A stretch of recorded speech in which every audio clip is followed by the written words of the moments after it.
Welcome to Raising OKC Kids, Conversations with Metro Family in Oklahoma City.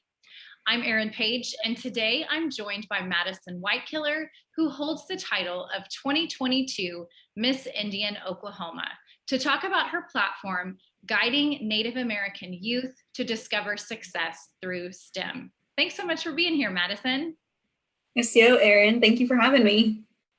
So Madison, you are a 2021 graduate of Northeastern State University, where you earned your Bachelor of Science degree in biochemistry, and you're currently working as a laboratory technician studying diabetic retinopathy, and you plan to eventually train to become a physician.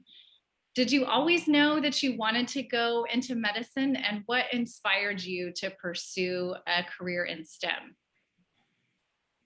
Yeah, this is a great question. So I actually became interested in STEM at a pretty early age without even really knowing it. So I always say that my grandpa was my very first teacher. I mean, taught me everything from reading to addition and subtraction. And so one thing that he would do is that he would just take me outside on walks. We lived in a fairly rural area, and we would just go out into the woods and he would point out different species of plants or trees or animals. And he really taught me how to identify them. And so that was kind of my first exposure to STEM and biology and kind of that field.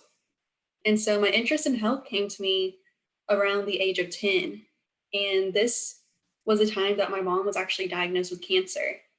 And kind of a little about my background, I'm an only child and I come from a single parent home. And so it's always just been me and her. And as you can imagine, we have a really close bond and really look out for each other. And so around this time, I really wanted to step up and help out as much as I could. And, at that age, there's only so much you can do, but I'd make sure she would have water or get her bag of medicines or whatever it was to her. And that's kind of where I realized I had a passion for helping people and trying to heal them. There was a long road that followed after that and many hurdles I had to get over and kind of dealing with self-doubt due to lack of representation in that field and really trying to figure out if I had what it takes to really be a physician like I wanted to. And luckily I was able to find really great mentors and have a great support system. And so now I'm on several interviews pretty much every day, every weekend for different medical schools, and I'm really taking that leap and trying to get myself to where I want to be. That is so powerful. Thank you for sharing that about your childhood, both those experiences with your grandfather. I think it's important for us to realize as parents that something as simple as just enjoying the outdoors together can really spark an interest in our kids. And what a beautiful story about your mother too. I'm sure that was quite a struggle as a young child going through that, but it's a good reminder to us too that even when our kids are going through hard things, that there can be good that comes of that can inspire them and help them figure out what it is they love to do. Absolutely. So your platform is guiding Native American youth to discover success through STEM, and you hope to ensure Indigenous people are well represented in the STEM field. So what are some key ways that you are engaging with and encouraging Native youth, and why is this platform so integral to who you are? So like I kind of mentioned a second ago, I really battled with self-doubt when I decided I wanted to be a physician. And so I looked at pretty much every other career field that there could be before really deciding to take that leap. And when I entered college, I actually had an education major. And it took about a year or just a few semesters for me to realize that this wasn't really engaging me in the way that I needed it to. And I just didn't have that passion. And so kind of on a whim, I decided to change my major. And I'm so happy I did. It was absolutely the right choice for me. And I'm glad that I really listened to my heart on that.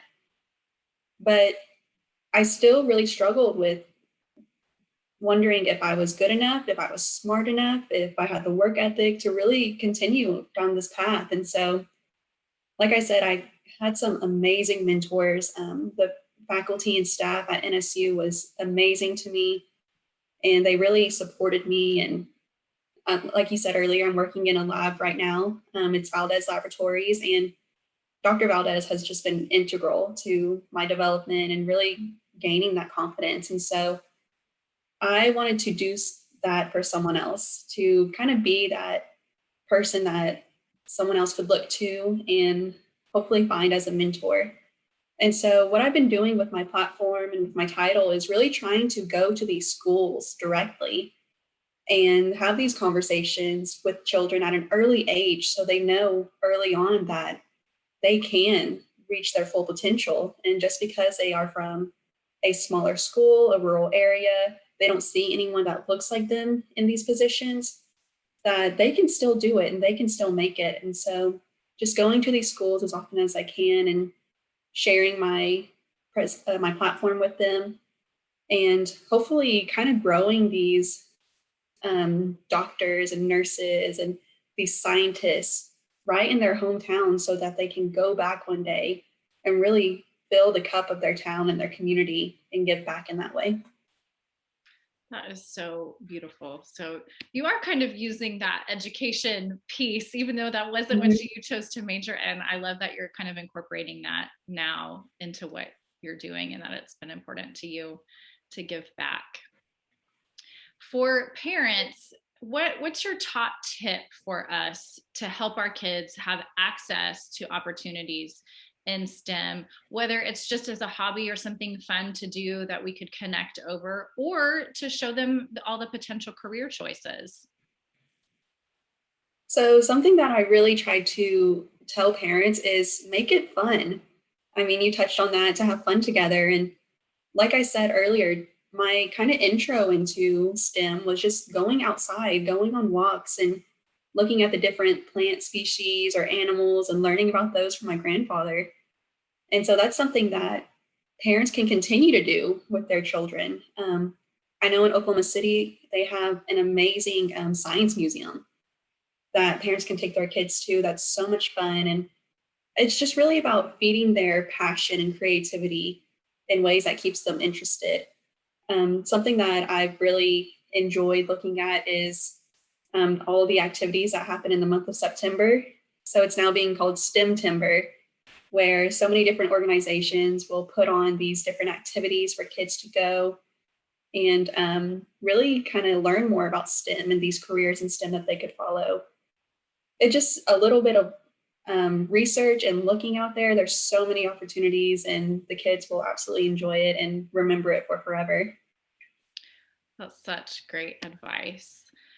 So you are a member of the Cherokee Nation, and you have served as Little Miss Cherokee, Junior Miss Cherokee, and Miss Cherokee. What has it meant to you in those roles, and now in your current role through the Oklahoma Federation of Indian Women, to represent your tribe? And what does being Cherokee mean to you? Yeah, this is an amazing question, because there's so many different answers that my brain goes to right away, because being Native American and being Cherokee specifically is kind of a just basket of things that you kind of draw on each and every day. Excuse me, sorry. um, but it's just kind of a basket for you to draw on each and every day to get through those tough moments, and really kind of give back to your ancestors in the way that they gave to you. And so to me, being Native American is just really having that strength woven into our DNA. There's been many talks lately about generational trauma and how kind of those bad things that happen to us are within us still.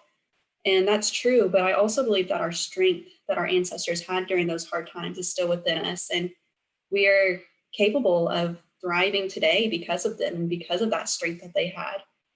So I've really tried to honor my ancestors and those who made it possible for me to be here by giving back to my community in any way that I can, and by learning as much as I can about my tribe, because that's what we fought for so long, is just to be Cherokee, to have this language, this knowledge, our culture. And so that's, to me, the best way that you can really give back to your community, is by learning as much as you can.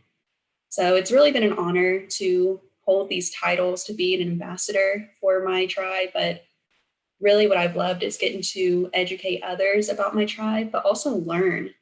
You know, being in these positions, you're surrounded by the most knowledgeable people that there could be about this subject. And spending time with them has just been incredible. And something that my pastor has told me in all of this, different things that I've gone through is, be a sponge and just soak in all of this knowledge that you can. And so that's something that I really try to do in every situation that I am. And so I also want to act like a sponge in the same way and kind of squeeze out this knowledge to everyone else around me and let everyone know the amazing things that I've learned and hopefully inspire them to do the same. That is so beautiful, Madison. Thank you so much for sharing that. I love your focus on being curious, and I think that that applies to all of us, whether it's about our own roots or just encouraging our kids to be curious about Mm-hmm. the things going on around them. I also really love that you talked about that duality of acknowledging and understanding that generational trauma, and then also at the same time acknowledging and bringing forth that strength of your ancestors. That's just beautiful. Thank you for sharing that. As a future physician, one of the things that you hope to do is combat the health disparities facing Indigenous communities. What's your vision for what you hope to accomplish in the future? Yeah, so these disparities that Native Americans face is really something that I'm very passionate about because I've witnessed it firsthand within my own family and within my own community. I mean, people don't realize this, but a large portion of Indigenous communities live below the federal poverty line.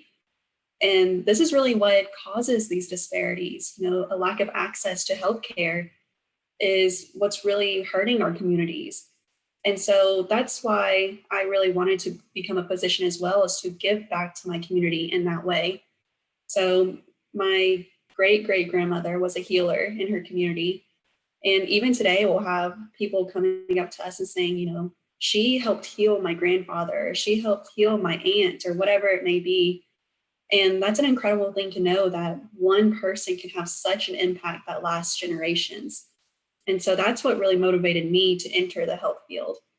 And so that's what I hope to do for any small community, wherever it may be, is to just be able to truly be of service to that place, that area, the people there.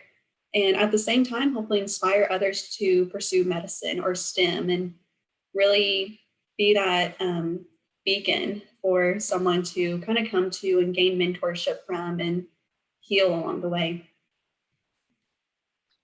I think something that can be easy for people to overlook, if they're not part of the Indigenous community, those health disparities affect all of us. They affect everyone in the Mhm. community, and we all have a kind of responsibility to understand those disparities and then figure out what it is that we can do as a community to help address those.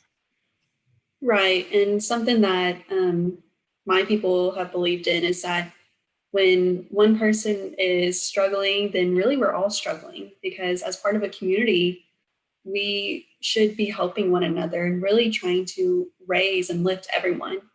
And so I think it's important to keep that in mind in any group that you're in, is that you're only as strong as your weakest link. And so as long as you can help those around you, you're really helping yourself as well. Definitely. When we work to address those disparities, we all benefit from that. Absolutely. Mhm. As you have been traveling the state to promote the diversity of tribes across Oklahoma and getting to learn about all of the other tribes throughout Oklahoma, and you're also working to inspire Native youth to get excited about STEM, what is inspiring you? What's giving you hope right now? Yeah, so I'm glad you brought up the aspect of learning about other tribes because I think that's kind of a misconception that people have when they hear about Native Americans, is that we're all just one homogenous group of people. We all have the same cultures and beliefs and outlooks. And that is far from the truth. I mean, every single tribe you come across has their own stories, their own language. And so it's really been amazing to be able to learn. And that's something that excites me for every single event that I go to, is getting to learn.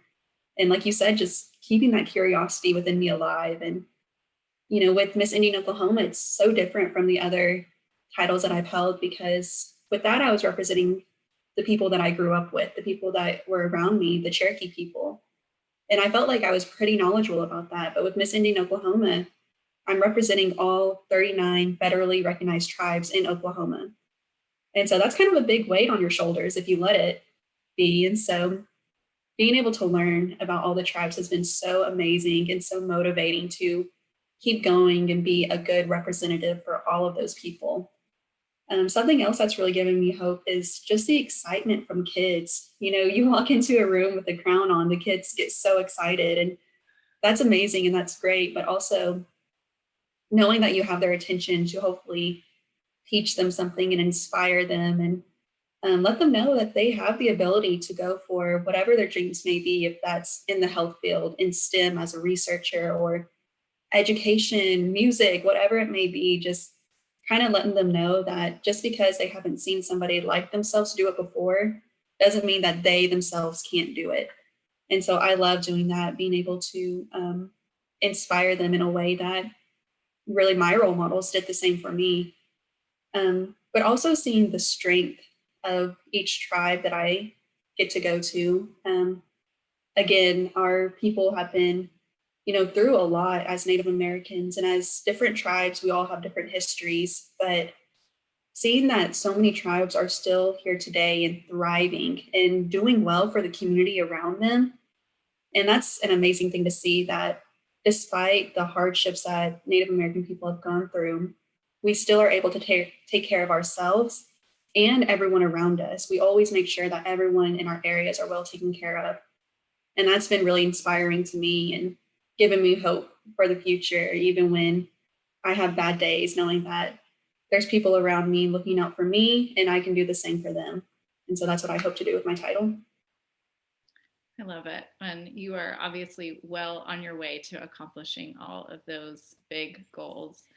Thank you so much, Madison, for joining me today and for all of this incredibly inspirational work you're doing to encourage Native youth to discover STEM. I know we talked about this earlier, but as a mom, I'm really grateful that my daughter, who loves STEM, has somebody like you in our community to look up to.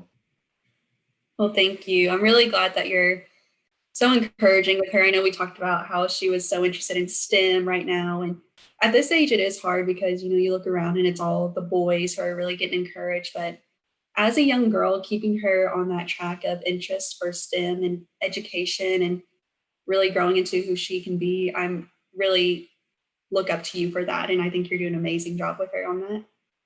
Thank you. Well, I'm grateful to have lots of really smart people in our community like you who can help me inspire her along the way. Thanks so much for joining me, Madison. Great. Thank you. I'm so happy we got to talk today. Me too. Thanks everyone for listening. Join us next time on Raising OKC Kids.